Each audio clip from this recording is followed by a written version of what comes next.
എന്തുകൊണ്ടാണ് നമ്മുടെ നാട്ടിലെ യുവതി യുവാക്കൾ കൂട്ടത്തോടെ നാട് വിടുന്നത്? ഇത് വെറുമൊരു കൗതുകമല്ല, ഇതൊരു ഗതികേടാണ്. ഇവിടെ ജീവിക്കാൻ മാർഗമില്ലാത്തതുകൊണ്ട് സ്വന്തം മണ്ണും വീടും ഉപേക്ഷിച്ച് അവർ അന്യനാടുകളിലേക്ക് ചേക്കേറുന്നു. ഡിഗ്രിയും പിജിയും കഴിഞ്ഞ നമ്മുടെ യുവതലമുറ ഇന്ന് സെയിൽസ് എക്സിക്യൂട്ടീവായും ഡെലിവറി ബോയ്സായും പണിയെടുക്കുന്നു. ജോലി ചെയ്യുന്നത് മോശമല്ല, പക്ഷേ അവിടെ നടക്കുന്നത് ക്രൂരമായ ചൂഷണമാണ്. 12 മണിക്കൂർ ജോലി, തുച്ഛമായ ശമ്പളം, ടാർഗറ്റിൻ്റെ പേരിൽ മാനസിക പീഡനം, ഇൻഷുറൻസോ കൃത്യമായ ലേബർ നിയമങ്ങളോ ഇവർക്ക് ബാധകമല്ല.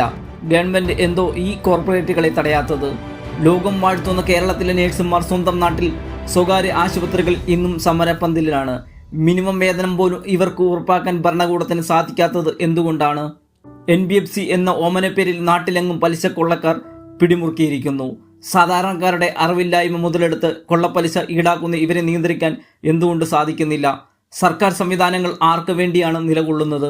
ഒരു വശത്ത് സർക്കാർ ബാറുകൾ തുറന്നു വയ്ക്കുന്നു, അവിടുന്ന് 100 മീറ്റർ മാറി ജനങ്ങളെ കാത്തു നിൽക്കുന്നത് ലാക്ഷ്യമായി നിൽക്കുന്ന പോലീസുകാരാണ്. ആയിരക്കണക്കിന് ചെറുകിട കടകൾ പൂട്ടിപ്പോകുന്നു. വലിയ വ്യവസായ സംരംഭം കേരളത്തിൽ നിന്ന് പടിയിറങ്ങുന്നു.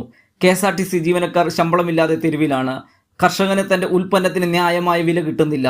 എന്നിട്ടും നാം പറയുന്നു കേരളം ഒന്നാമത് എന്ന്.